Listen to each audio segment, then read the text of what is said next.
العالمين والصلاة والسلام على أشرف الأنبياء والمرسلين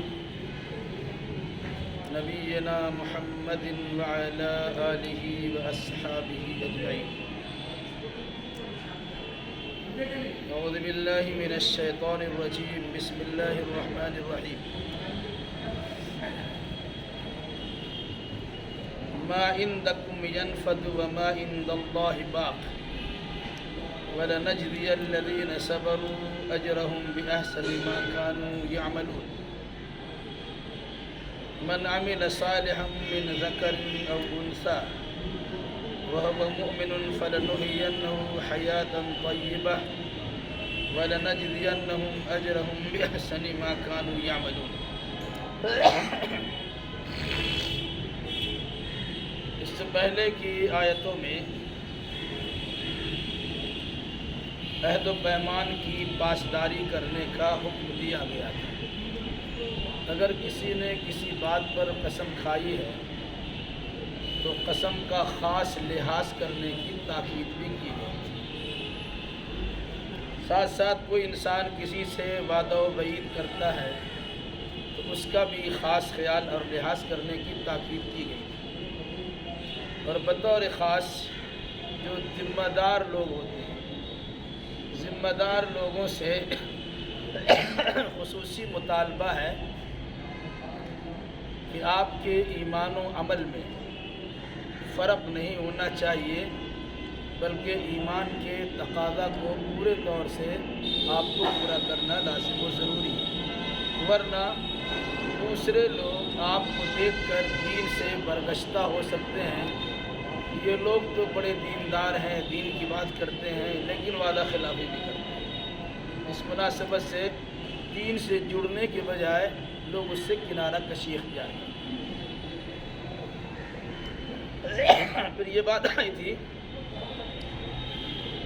کہ اگر کوئی انسان معمولی قیمت پر اپنے عقیدہ و نظریہ کو بیچ دیتا ہے اور قرآنی آیات کا مفہوم اس سے کچھ بتا دیتا ہے، اسے منع کیا گیا کہ معمولی قیمت پر اپنے عہد و پیمان کا سودا نہ کیا کرے. اب اگر کوئی انسان کہتا ہے کہ زیادہ پیسے لے کر ہم اپنا عقیدہ و نظریہ بدلتے ہیں، اس کے لیے یہ بات آپ کے سامنے آئی تھی. آسمان و زمین کی ساری دولت قرآن کی ایک آیت کی قیمت نہیں بن سکتی. اس لیے جتنا بھی زیادہ کسی کو مال میسر ہو جائے وہ اپنے عہد و پیمان کو اس کے لیے نہ بیچے. اس کی وجہ بتائی گئی تھی، انما عند اللہ ما عندکم ینفد وما عند اللہ باق. جو کچھ تمہارے پاس ہے وہ ختم ہو جانے والا ہے، اور جو کچھ اللہ کے پاس ہے وہ بہتر بھی ہے اور باقی رہنے والا ہے. یعنی اگر کوئی انسان مال حاصل کرتا ہے اور اللہ کی آیتوں کو بیچ دیتا ہے، مال حاصل کرتا ہے، اپنے عقیدہ و ایمان کا سودا کر لیتا ہے، وہ صرف اس لیے کہ دنیا میں کوئی چیز اسے میسر آ جائے. انہیں بتایا گیا دنیا میں جتنی چیزیں آپ کو مل رہی ہیں یا تو آپ چھوڑ کے چلے جائیں گے یا وہ چیز آپ کو چھوڑ کے چلی جائے گی. کبھی ایسا ہوتا ہے مال دولت کا انبار لگا لیا ہے لیکن اچانک انسان دنیا سے چل بستا اور ان کی ساری دولت پڑی کی پڑی رہ جاتی. کبھی ایسا بھی ہوتا ہے کہ کمایا تو بہت کچھ ہے لیکن اس کی زندگی میں وہ چیز تباہ و برباد ہو جاتی ہے. تو کہا تمہارے پاس جو کچھ بھی ہے وہ فنا ہو جانے والی ہے، چاہے تمہارا جسم ہو، چاہے تمہاری جان ہو، تمہارے ہاتھ پیر ہو، تمہاری زمین و جائیداد ہو، تمہارے رشتہ دار اور خاندار اور کنبہ کے لوگ ہو، وہ سب کے سب چلے جانے والے. وما عند اللہ باق. اور جو اللہ کے پاس ہے وہ باقی رہنے والا ہے۔ آپ نے اچھے اعمال بھیجے، اس کا ثواب باقی رہے گا۔ آپ نے صدقہ و خیرات کیا، وہ ایصال ثواب کا اور صدقہ جاریہ کا ذریعہ بن جائے گا۔ آپ نے اچھے اعمال کیے، وہ اعمال آپ کے باقی ہیں۔ تو جو کچھ آپ نے اپنے لیے کیا دنیا میں، وہ چیز تو آپ کی باقی نہیں رہتی، لیکن جس چیز کو آپ نے اللہ کے لیے کیا تو اس کا بدلہ آخرت میں ملے گا، تو وہ چیز اللہ تبارک و تعالیٰ کے موجود ہے اور باقی رہے گی۔ دنیا کے مکان کے لیے، دنیا کے جاہ و منصب کے لیے، دنیا کی زمین و جائیداد کے لیے، دنیا کے آفس و دکان کے لیے جو کچھ آپ نے کیا ہے وہ دنیا میں رہ جائے گا، اور آخرت کے لیے جو کچھ آپ نے کیا ہے، جنت حاصل کرنے کی کوشش کی ہے، جنت الفردوس کی خواہش آپ نے کی ہے، اور اس مناسبت سے اچھے اعمال کیے ہیں، تو ظاہر سی بات ہے اچھے اعمال کا جو اچھا بدلہ ملنا ہے وہ تو ہمیشہ ہمیشہ رہے گا۔ وَلَنَجْزِيَنَّ الَّذِينَ صَبَرُوا أَجْرَهُمْ بِأَحْسَنِ مَا كَانُوا يَعْمَلُونَ، اور ہم ضرور بضرور ان لوگوں کو جنہوں نے صبر کیا ہے ان کے عملوں کا اچھا سے اچھا بدلہ عطا کریں گے۔ دنیا میں حق پر قائم رہنے کے نتیجے میں مخالفتوں کا سامنا کرنا پڑ سکتا ہے۔ حق آپ نے بول دیا، آپ کو مصیبتوں میں گھیرا جا سکتا ہے، آپ کو الجھنوں سے دوچار کیا جا سکتا ہے، آپ کے راستے میں روڑے اٹکائے جا سکتے ہیں، آپ کا راستہ روکا جا سکتا ہے۔ دنیاوی زندگی میں ہو سکتا ہے کچھ دیر کے لیے آپ کا چلنا زینا دوبھر کر دیا جا سکتا ہے، لیکن اگر آپ نے صبر کے دامن کو تھاما ہے اور آہ واویلا نہیں کیا ہے، شکوہ شکایت نہیں کی، رونا دھونا نہیں کیا، بلکہ اللہ تبارک و تعالیٰ پہ بھروسہ کیا اور اس پر ثابت قدم رہے، تو اللہ نے کہا وَلَنَجْزِيَنَّ الَّذِينَ صَبَرُوا، ہم صبر کرنے والوں کو بدلہ دیں گے۔ کیسا؟ أَجْرَهُمْ بِأَحْسَنِ مَا كَانُوا يَعْمَلُونَ، ان کو جو اجر دیں گے ان کے عمل سے کہیں زیادہ اچھا۔ آپ نے تھوڑا کیا ہے، اس کا بدلہ اللہ زیادہ زیادہ دے سکتا ہے۔ من عمل صالحا من ذکر او انثى وهو مؤمن فلنحيينه حياة طيبة ولنجزينهم اجرهم باحسن ما كانوا يعملون۔ جو انسان اچھا عمل کرتا ہے، من ذکر او انثى، چاہے وہ مرد ہو چاہے وہ عورت ہو، وَهُوَ مُؤْمِن، شرط یہ ہے کہ مومن ایمان والا ہو، یعنی جو انسان ایمان کے ساتھ اچھا عمل کرتا ہو، مومن مرد ہو یا مومنہ عورت ہو، اس نے کوئی اچھا کام کیا ہے، تو اللہ نے دو فائدوں کا تذکرہ کیا ہے۔ فَلَنُحْيِيَنَّهُ حَيَاةً طَيِّبَةً، تو ہم اسے اچھی زندگی گزارنے کا موقع فراہم کریں گے۔ ایک بات دنیاوی اعتبار سے، وَلَنَجْزِيَنَّهُمْ أَجْرَهُمْ بِأَحْسَنِ مَا كَانُوا يَعْمَلُونَ، اور ہم ضرور بضرور ان کو ان کا اجر ان کے عملوں سے کہیں زیادہ بہتر بنا کے دیں گے۔ یہاں دو بات مد نظر رہنی چاہیے، ایمان کے ساتھ عمل صالح اور عمل صالح کے ساتھ ایمان، یہ دونوں لازم و ملزوم ہیں۔ اگر آپ اچھا عمل کرتے ہیں، آپ کے پاس ایمان نہیں ہے، تو دنیا میں اس اچھا عمل کا بدلہ آپ کو مل سکتا ہے، لیکن آخرت میں اس کا کچھ بدلہ نہیں ہے۔ اسی طریقے سے آپ ایماندار، پکے ایماندار ہیں، لیکن جن اچھے اعمال کو کرنے کا آپ کو حکم دیا گیا ان اعمال سے کوسوں دور ہے، تو کل قیامت کے دن آپ کی اس ایمان کا بھی اعتبار نہیں ہوگا، کیونکہ وہ ایمان جو انسان کو عمل صالح کی طرف نہ ابھارے، وہ ایمان در حقیقت دل کی زمین پہ مر چکا ہے، جس کے اندر بیج نکلنے کی صلاحیت نہیں ہے۔ اس لیے ایمان و عمل صالح کو لازم و ملزوم قرار دیا جاتا ہے، آپ ایماندار ہیں تو اچھے اعمال بجا لائیں، آپ اچھے اعمال کرتے ہیں تو اپنے ایمان کو سدھار لیں۔ دنیا میں بے شمار لوگ ہیں ایماندار نہیں ہیں، لیکن اچھے اعمال، بڑے بڑے اچھے اعمال کرتے ہیں۔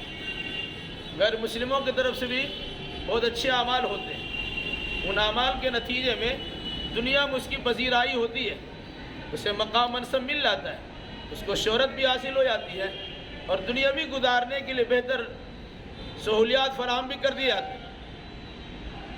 لیکن اگر ایمان کے ساتھ اچھا عمل کیا جاتا ہے تو ایسے انسان کی دنیا بھی سدھر سکتی ہے اور آخرت بھی سنور سکتی ہے۔ اس لیے کیا فرمایا کہ جو انسان اچھا عمل کرتا ہو، من ذکر او انثی، چاہے وہ مرد ہو چاہے وہ عورت ہو، وہو مومن، شرط یہ ہے کہ وہ ایمان والا ہو، فَلَنُحْيَنَّهُ حَيَاتًا طَيِّبَةً، ہم ان کو اچھی زندگی عطا فرمائیں۔ اچھی زندگی سے مراد راحت و سکون کی زندگی اسے میسر ہوتی ہے۔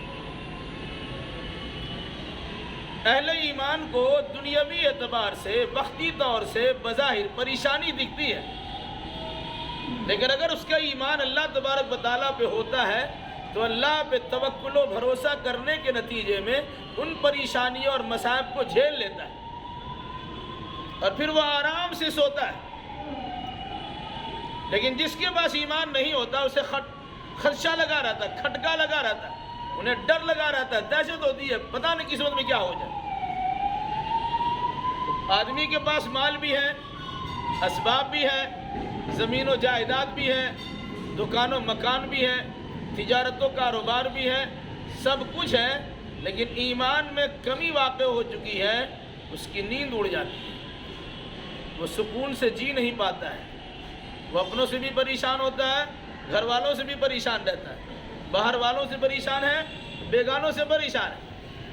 تو کہا اگر کوئی انسان ایماندار ہو اور ایمان کے ساتھ اچھا عمل بجا لاتا ہو تو پہلی خوشخبری یہ سنائی گئی، فَلَنُحْيَنَّهُ حَيَاتًا طَيِّبَةً، ہم انہیں اچھی زندگی، پاکیزہ زندگی عطا کریں گے۔ وہ کھائے گا تو پاکیزہ کھانا کھائے گا، لباس پہنے گا تو حلال کا پیسے کا لباس پہنے گا، زمین و جائیداد خریدے گا تو حلال پیسے سے خریدے گا، زندگی گزارنے کے جو اصول و ضوابط ہیں اسے شرعی اصول و ضوابط کے مطابق ڈھالنے کی بھی کوشش کرے گا۔ تو کہا ایسے انسان کی زندگی خوشگوار ہوتی ہے اور بڑی حسین اور اچھی زندگی وہ انسان گزارتا ہے، شرط یہ ہے کہ ایمان کے ساتھ اچھا عمل بھی کرتا ہو۔ یہ دنیا کا معاملہ ہے۔ وَلَنَجْزِيَنَّهُمْ أَجْرَهُمْ بِأَحْسَنِ مَا كَانُوا يَعْمَلُونَ، اور ہم ضرور بے ضرور ان کو ان کے عملوں کا اچھا بدلہ، بلکہ ان کے عمل سے کہیں زیادہ اچھا بدلہ بطور اجر کے ہم انہیں عطا فرمائیں گے۔ دنیا بھی اچھی ہوگی اور آخرت بھی اچھی ہوگی۔ دنیا کی اچھائی کے لیے کوئی ضروری نہیں کہ اس کے پاس بہت زیادہ مال ہوگا تب اس کی زندگی خوشگوار ہوگی۔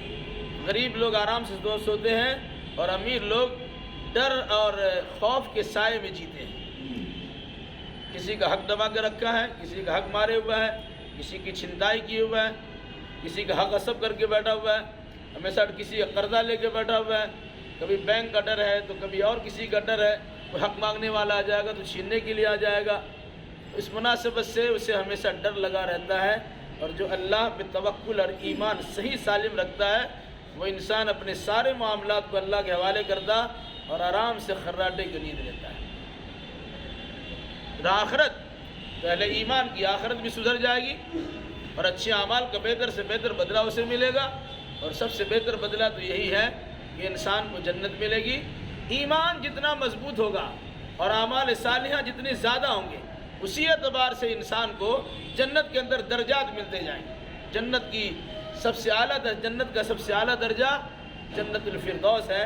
اللہ کے نبی صلی اللہ علیہ وسلم نے کہا جب تم جنت مانگو تو اللہ سے جنت الفردوس مانگو، کہ اللہ تبارک و تعالیٰ کو دینے میں کیا لگتا ہے، آپ مانگے تو دیکھیے اللہ آپ کو عطا کرے گا، لیکن اس مانگنے کے ساتھ ساتھ اچھے اعمال بھی کرنے کی کوشش کیجیے۔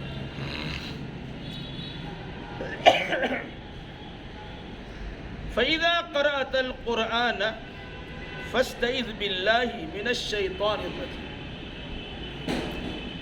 اگر آپ کو ایمان درست کرنا ہے اور آپ کو اچھے اعمال بجا لانا ہے تو ایمان کی درستگی کہاں سے ہوگی اور اچھے اعمال کی پہچان کہاں سے ہوگی؟ اس کے لیے کہا گیا اب اللہ کی وہ کتاب جسے آخری کتاب کے طور پر قرآن مقدس کے نام سے نازل کیا ہے، اب اسے پڑھیے۔ سنی سنائی باتیں مت جائیے بلکہ قرآن پڑھیے۔ اور یاد رکھیے گا، قرآن پڑھنے جائیں گے تو قرآن سے آپ گمراہ بھی ہو سکتے ہیں، قرآن سے آپ بھٹک بھی سکتے ہیں، قرآن سے نقصان بھی اٹھا سکتے ہیں۔ تو اگر قرآن سے گمراہ ہونا نہیں چاہتے تو آپ کا جو سب سے بڑا دشمن ہے، اس عدلی دشمن سے اللہ کی پناہ چاہیے۔ سب سے بڑا دشمن ہمارا کون ہے؟ شیطان، ابلیس ہے۔ حضرت آدم علیہ السلام کو جنت سے نکلوا دیا اور پھر اللہ تبارک و تعالیٰ سے کہا یہ تو آدم نکل ہی رہے ہیں، ان میں سے اکثر و بیشتر پر میرا جادو چلے گا اور اکثر لوگ جنت میں نہیں آ سکیں۔ جس بنیاد پر جنت سے نکالے گئے اس بنیاد کا پلندہ بن کر ہم جنت میں کیسے جا سکتے ہیں؟ منع کردہ گاچھ کو حضرت آدم علیہ السلام نے کھایا جنت سے باہر، یعنی اللہ کی منع کردہ چیزوں کے کرنے سے جنت سے نکالا جا سکتا ہے۔ اب اگر ہم زندگی کے تمام تر شعبہ جات میں اللہ کے منع کردہ کام ہی کرتے رہے اور پھر اس کی بات کیا کہ جنت میں چلے آئیں گے، کیسے ہو سکتا ہے؟ تو شیطان نے کیا کہا؟ الہی ہمیں پاور دیجئے، طاقت و شکتی دیجئے، اس آدم کی وجہ سے ہم جنت سے نکالے گئے، رادہ درگاہ ہوئے، مردود ہوئے، تو ہم اس آدم کو بھی نکالیں گے اور آدم کی اولاد کو اکثر و بیشتر کو جنت میں داخل نہیں ہونے دیں گے۔ قرآن نے کہا اے اللہ تو آدم کی اولاد میں سے اکثر و بیشتر کو اپنا شکر گزار نہیں پائے گا، نہ شکری کرے گا، نہ قدری کرے گا، جہنم میں جائے گا۔ تو اگر کوئی انسان قرآن سے ہدایت لینا چاہے اور قرآن سے صحیح اعمال کی پرکھ اور جانچ کرنا چاہے تو اس کے لیے طریقہ بتایا کہ جب بھی قرآن کو پڑھیے تو اس عمل کو دہرائیے۔ کیا کہا؟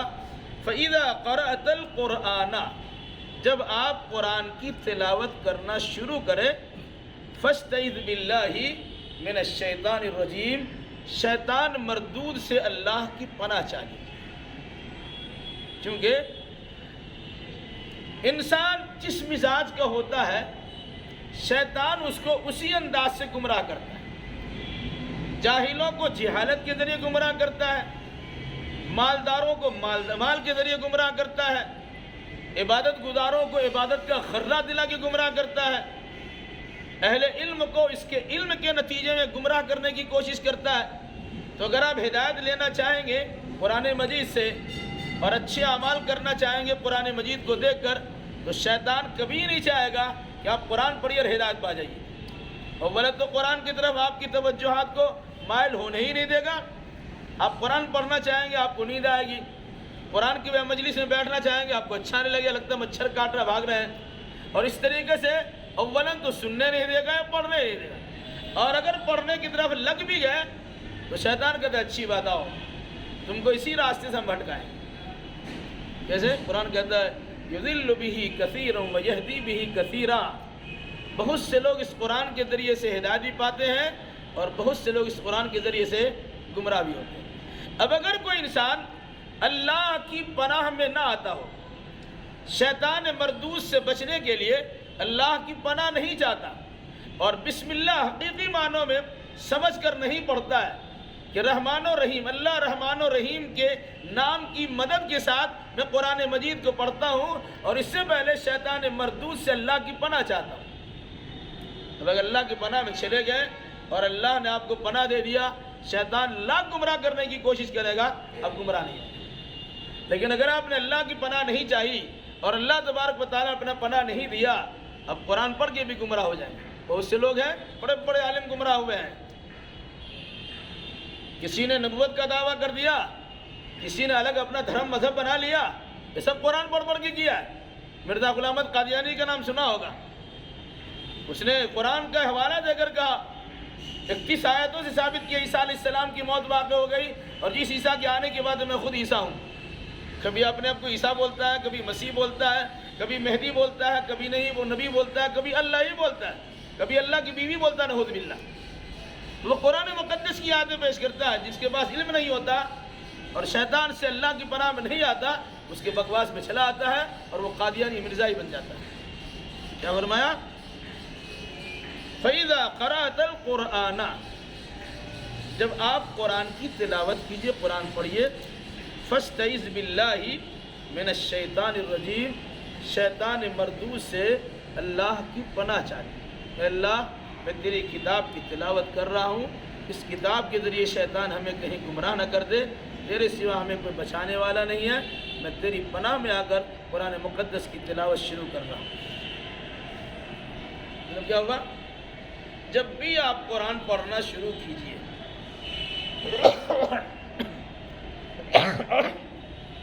اولاً تو قرآن پڑھنا ایک تو ثواب کی نیت سے ہوتا ہے، انسان ثواب چاہتا ہے۔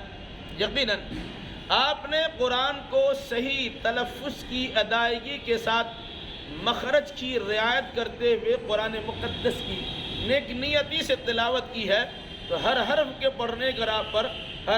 پڑھنے پر آپ کو 10 نیکیاں ملیں گی، اس میں کوئی شک نہیں۔ لیکن یہ نیکیاں حاصل کرنا آپ کے لیے لازم و ضروری نہیں ہے، یہ سنت ہے، یہ مستحب ہے۔ لیکن قرآن مقدس کو سمجھ کے پڑھنا آپ کے لیے ضروری ہے۔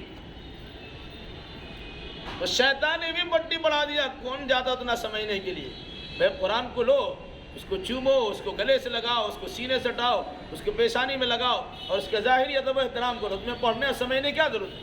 اس طرح بھی شیطان بہکاتا ہے۔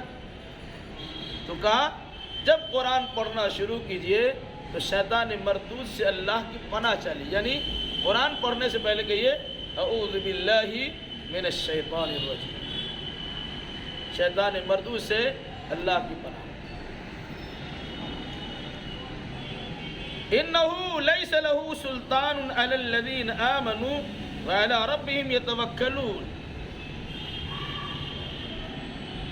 یقیناً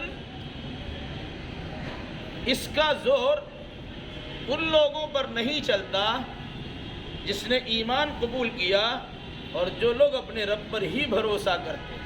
مراد کیا ہے؟ شیطان بہکانے کی کوشش تو ہر ایک کو کرتا ہے، لیکن ہر ایک کو بہکا نہیں پاتا۔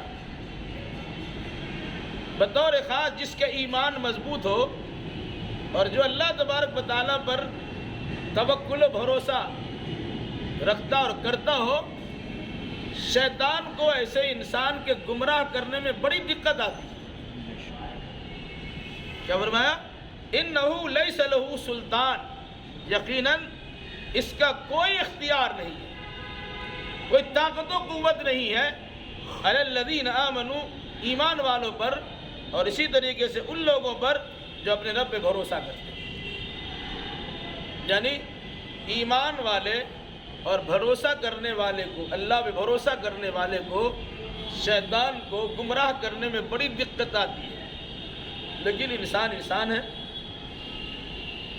ان کی فطرت میں بھول رکھی گئی ہے، کبھی بے توجہی کا شکار ہوتا ہے اور شیطان اپنا چکر وہاں چلا لیتا ہے، اور نتیجے کے طور پر وہ بھول سے، جان بوجھ کر نہیں، غلطی سے اور خطا سے اور بھول سے اس عمل کو کر لیتا ہے جس عمل کو کرنے سے اسے منع کیا جاتا ہے۔ چونکہ اس کے اندر ایمان ہوتا ہے، اس لیے بعد میں پچھتاتا بہت ہے اور توبہ استغفار بھی کرتا ہے۔ تو کہا جو ایمان والے ہیں اور اللہ بھروسہ کرنے والے ہیں اس پر شیطان کا زور نہیں چلتا۔ شیطان مختلف انداز میں لوگوں کو بھٹکاتا ہے، گمراہ کرتا ہے، کبھی دائیں سے آتا ہے، کبھی بائیں سے آتا ہے، کبھی آگے سے آتا ہے، کبھی پیچھے سے آتا ہے، کبھی دین کے راستے آتا ہے، کبھی دنیا کے راستے آتا ہے، کبھی رات میں آتا ہے، کبھی دن میں آتا ہے، کبھی انفرادی آتا ہے، کبھی اجتماعی آتا ہے۔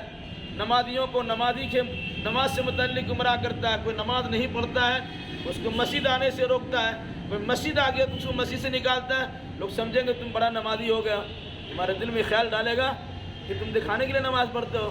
اب شیطان کے اس چکر میں سوچے گا مسجد جانے سے دکھاوا ہو جائے گا تو ہم گھر ہی میں پڑھیں گے۔ تو نماز پڑھنے والے کو دکھاوے کا ڈر سناتا ہے اور انسان شیطان کے چکر میں آ کے مسجد آنا ہی چھوڑ دیتا ہے۔ کوئی بیٹھے قرآن کی تلاوت کرتا ہو، قرآن کی مجلس سے بیٹھے ہو، تاکہ لوگ دیکھیں کہ فلاں فلاں لوگ بیٹھے ہوئے ہیں، اب اٹھ کے بھاگ جائیے. میں نے ہم کو دکھانا نہیں ہے. میں آپ تو خلوص نیت کے ساتھ بیٹھے ہیں. آپ کو دکھاوے کا شائبہ بھی نہیں، ذرہ برابر خیال بھی نہیں ہے، لیکن شیطان وسوسہ ڈالتا ہے، آپ کے دل و دماغ میں اس قسم کی دخل اندازی کرتا ہے تاکہ آپ کا ذہن اچاٹ ہو جائے، اب اٹھ کے بھاگ جائیے. صدقہ و خیرات کرتے ہو، دکھانے کے لیے کر رہے ہو تاکہ بہت بڑے سخی اور فیاض اور داتا ثابت ہو جاؤ. حالانکہ وہ انسان نیک نیتی سے کر رہا ہے.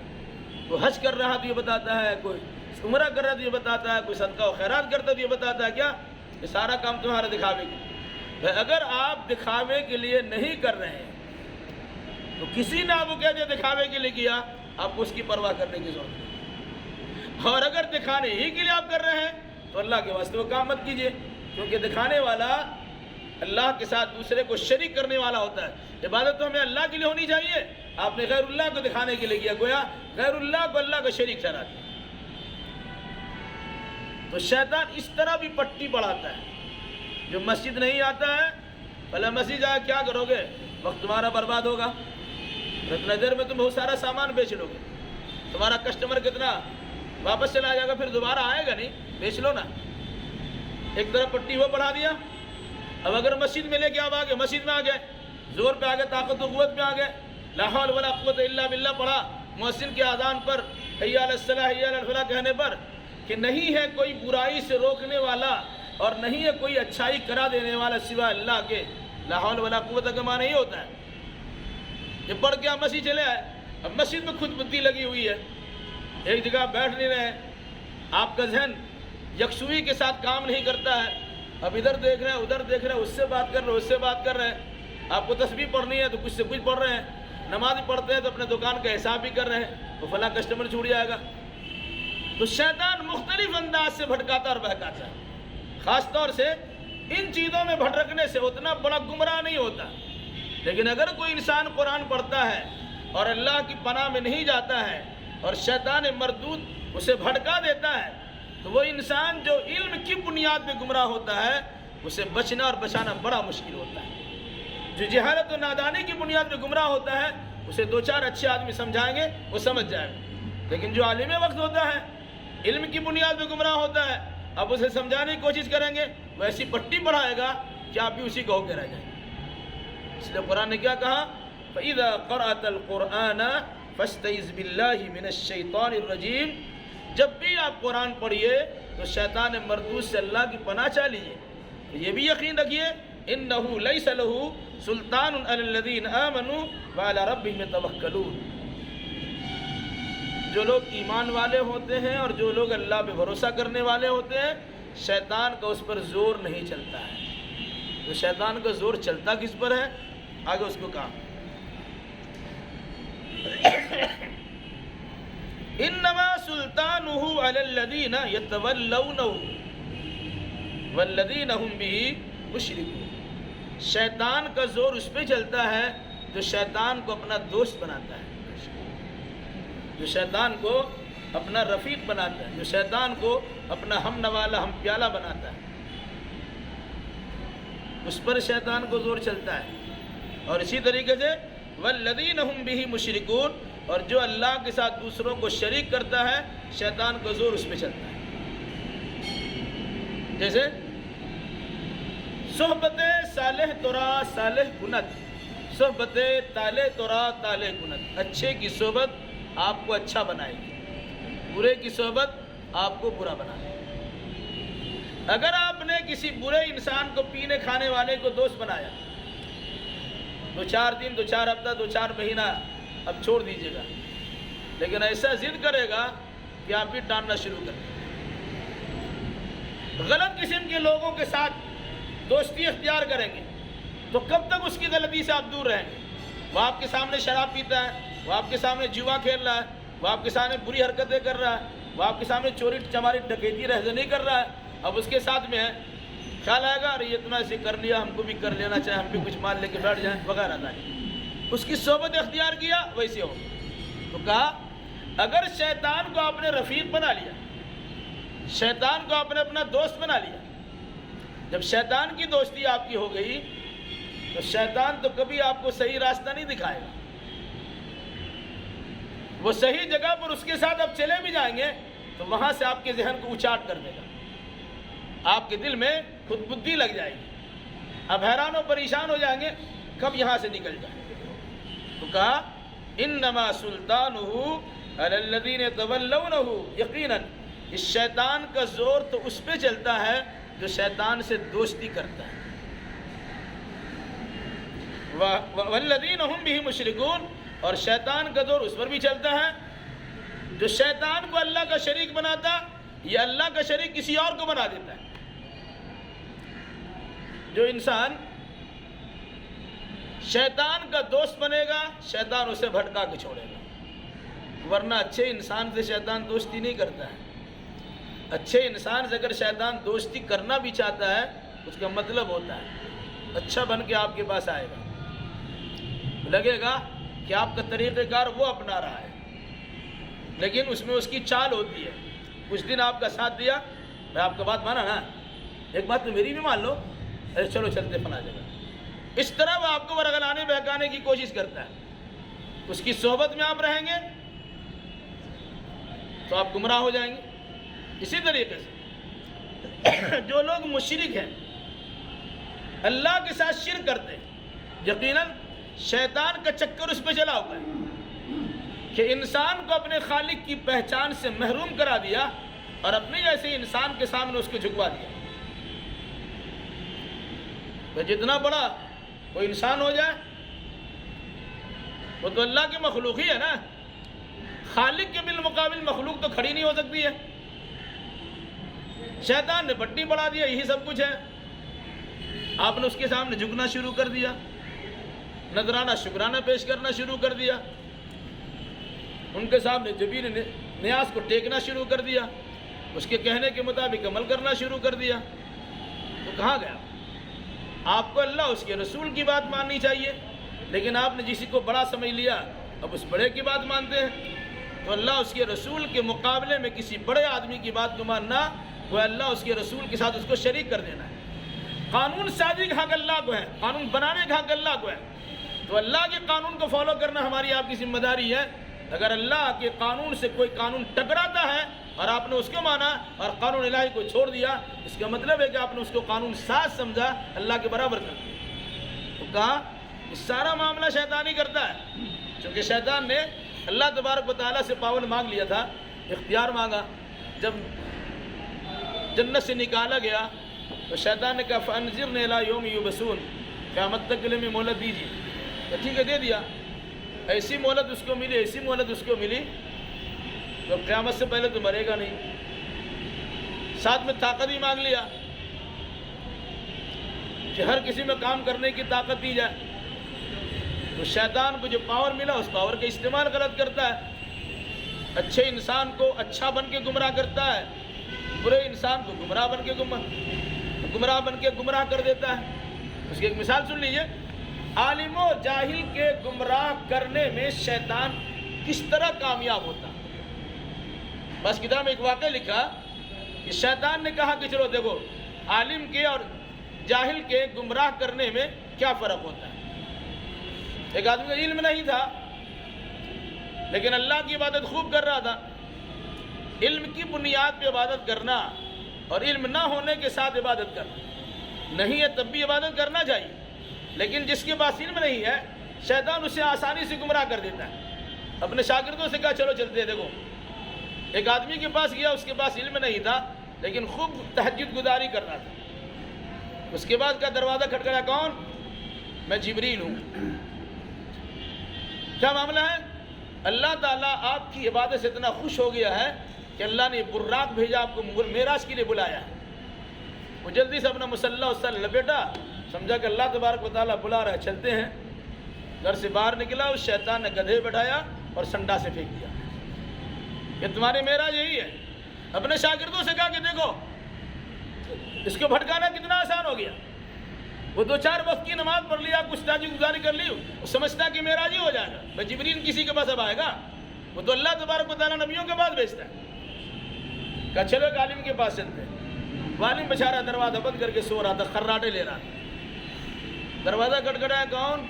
کہا جبریل۔ لا حول ولا قوت الا باللہ، اللہ بتا کیا بات ہے؟ پر اللہ آپ کی عبادت سے، آپ کی سونا بھی تو عبادت ہی ہے. اللہ نے آپ کی عبادت سے خوش ہو کر کے معراج کرانے کے لیے سواری بھیجا، براق بھیجا ہے. لا حول ولا قوت الا باللہ باللہ من الشیطان الرجیم. بھاگ مردود شیطان یہاں سے. اب کون آ سکتا ہے؟ کس کے پاس آئے گا معراج کرانے کے لیے وہ براق، اور کس کے پاس جبریل آئے گا؟ تو مردود کیا کر کے، شیطان مردود کیا کہ لاحول پڑ گئے، اسے بگا دیا. اس نے کہا دیکھو ایک عالم کو گمراہ کرنا کتنا مشکل ہے. اس لیے عبادت بھی کریں تو علم کی بنیاد پہ کریں، اور اگر کوئی علم رکھتا ہے اسے عبادت سے رشتہ ناتا جوڑ کے رکھنا چاہیے. کیا فرمایا کہ ابلیس کا زور تو ان لوگوں پر چلتا ہے جو ابلیس سے دوستی کرتا ہے، اور ابلیس کا زور ان لوگوں پہ چلتا ہے جو لوگ شرک کرنے والے ہوتے ہیں. اگر آپ ابلیس کے شیطنت سے بچنا چاہتے ہیں تو شیطان کو اپنا دوست بنانے سے پرہیز کیجیے، اور ساتھ ساتھ اپنے آپ کو اللہ کے علاوہ کسی کو شریک کرنے والا، اللہ کا شریک کرنے والا بنا کے زندہ مت رہیے، یا کسی کو اللہ کا شریک مت بنائیے. اللہ تعالیٰ سے دعا کیجیے الہی ہم جملہ مسلمانوں کتاب اللہ اور سنت رسول اللہ کی روشنی میں عقیدہ و اعمال بجا لانے کی توفیق مرحمت فرما. قول قولی هذا واستغفر الله لي ولكم ولسائر المسلمين. وآخر دعوانا الحمد لله.